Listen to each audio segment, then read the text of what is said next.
Yellowstone's getting pretty hot, ladies and gentlemen.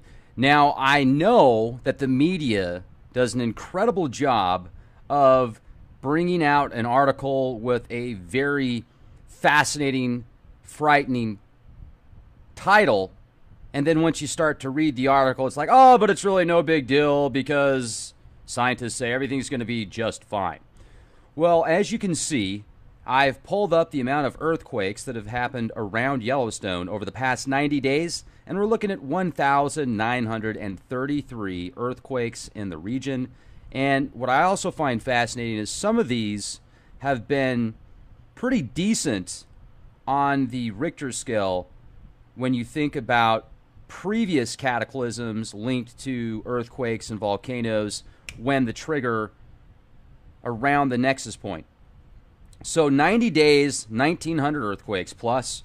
You're like, well, that's no big deal because there's between 1,000 and 3,000 earthquakes every single year on average in Yellowstone, right? Well, what I did was I pulled up charts that go all the way back to 94. Now, in 1994, you can see in Yellowstone region 786 earthquakes. That's the year of 94. So not a whole lot. You know, you can see there's some clusters there, some little spasms around the October, August, and May time frame, but only 786 earthquakes. Now, in 95, it doubles almost. Not quite, but it bumps up to 1,481. So we'll say about 1,500 earthquakes. You can see there's a pretty big spike at the end of July, or around mid-July, I should say, and a little one in December. Then we go to 96, 1,236 earthquakes. Once again, you see a spike around November, late October time. 97 comes around, 1,366. 98, 1,440. Then in 99, it jumps up to 3,133 earthquakes. So, pretty good-sized year.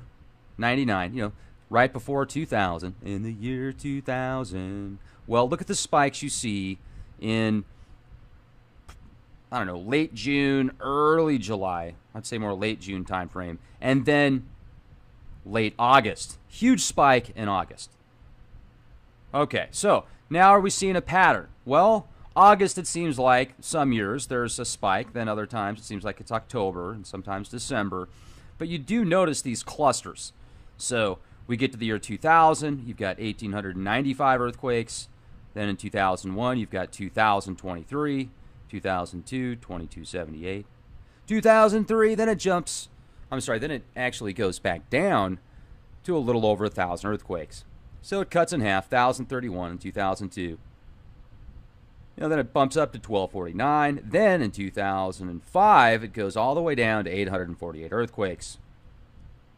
Point being here, then 1,200, then 938 in 2007. Then it doubles, 2,200, 1,582.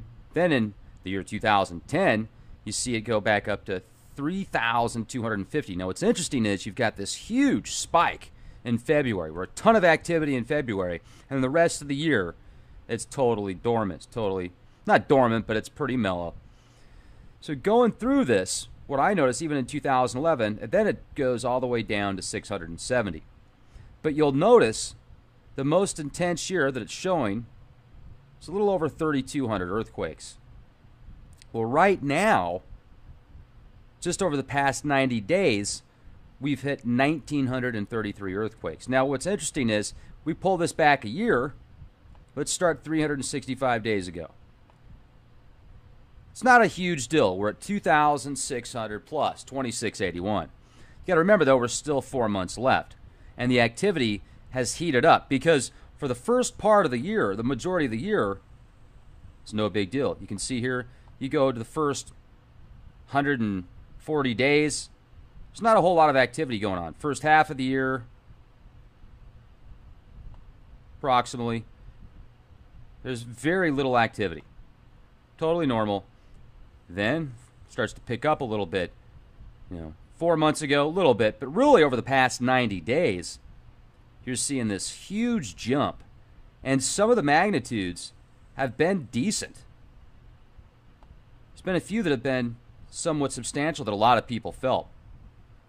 You know, we're going into past 77 days, 1900. Past 2 months, less than the past 2 months, 1,700 earthquakes. The past 34 days, 713 earthquakes. Point being, the past month, we've seen more earthquakes than some years. And the clusters don't seem to be calming down. It seems to be getting more intense. And then I did a little bit more digging. I'm going to show you this recent swarm here. This is just since, like, I think August 3rd or 5th. Let me pull it. Yep, August 3rd. You can see right here. Look at this swarm. This is pretty intense. You can see the area. Close to the Montana border there in Wyoming. Then this is showing just a real quick previous records that are going to show you the eruption dates. About 2.1 million years ago, 1.3, and then about 640,000 years ago. The amount of mass, land mass, that was covered to an extent. And then you see Mount St. Helens ash. Really not a big deal in some areas of the world, and not nearly as intense. Now, the amount of magma and lava and molten rock elements that could go with a volcanic eruption out there in Yellowstone could be quite catastrophic. And then I'm going to share with you here some simulated thickness results from a month-long Yellowstone eruption based on previous data. You can see some different figures here. The maps are going to show you. Let me zoom in on this a little bit, if I can here. Nanu. Okay. No umbrella cloud. You see the entire country is still almost covered. Texas and parts of the West Coast fare out okay, and Florida. There's a week simulation, a 3-day simulation. Look at the amount of thickness in millimeters. I'm pretty sure. Here, let me. It certainly is in inches. Yeah, millimeters.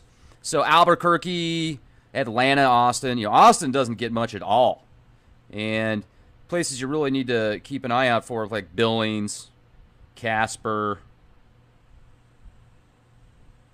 Missoula, Rapid City, Salt Lake City even. Interesting. Now, Salt Lake City, the government, Big Brother's put a ton of money into that city with the NSA facilities out there in downtown Salt Lake. I think Salt Lake City is going to be fine. I think Rapid City is going to be fine.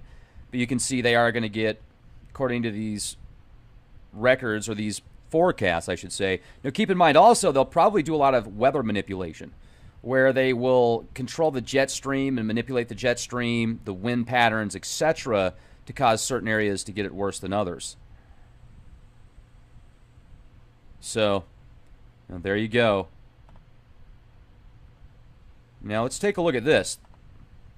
This is a map that shows tornadoes and nuclear power facilities, some of the more, I guess you could say, danger areas where there are more tornadoes, etc. Notice how these nuclear facilities are in some hot zones, right? Well, you'll also notice that the area around Idaho and Montana and Wyoming there's not a whole lot of tornado activity, and also you don't see any nuclear reactors out there. Now, I do know in Idaho they've got some experimental reactors, and I think there's something in Colorado too. I don't know why it's not showing. There's a few reactors that this is not showing. But with that being said, it also kind of puts into perspective that around the, let's pull this up again, around the major blast zone here, there isn't a whole lot of nuclear facilities around here. So it's like, even though they were building them next to fault lines, next to tornado alleys, next to coasts, they didn't build anything around this possible Armageddon zone. So I want to leave it at that. Hopefully things will be just fine, but you definitely want to pay attention to what's going on right now, especially if you're in the area, so you can get out of that danger zone as fast as possible. If need be, hopefully things will be just fine. Thank you for being here with me. Also, want to let you know about this quick bivvy.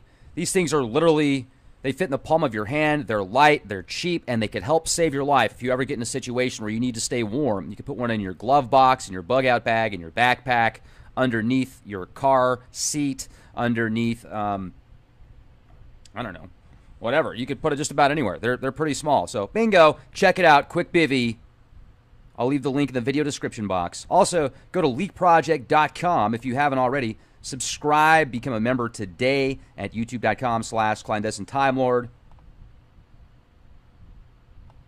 Look at that. We just look at it, 713 earthquakes over the past 34 days. Now let's see what we've had here just over the past 3 weeks.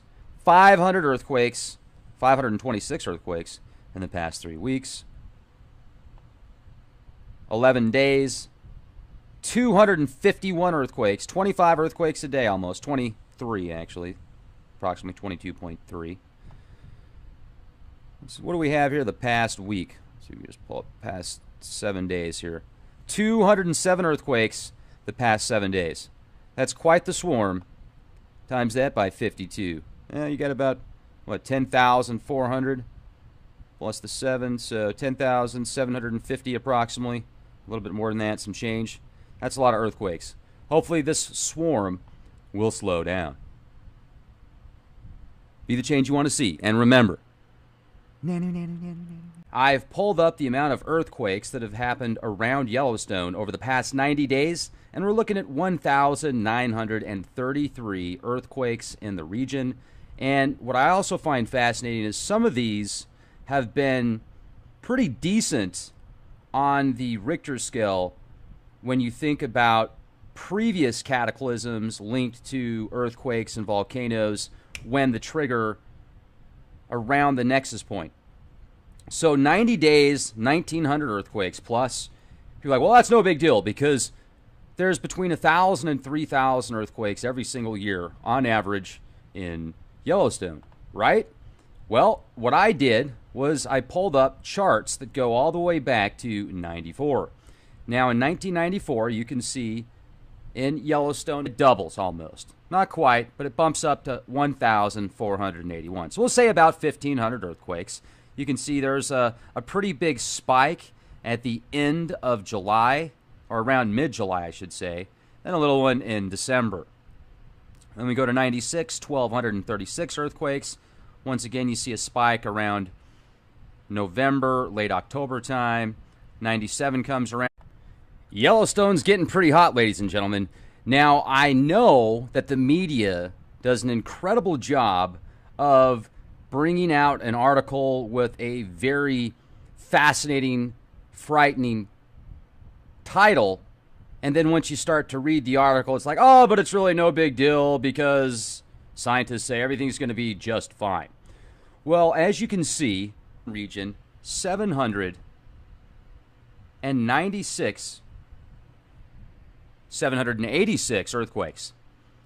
That's the year of 94. So not a whole lot. You know, you can see there's some clusters there, some little spasms around the October, August, and May time frame, but only 786 earthquakes. Now, in 95,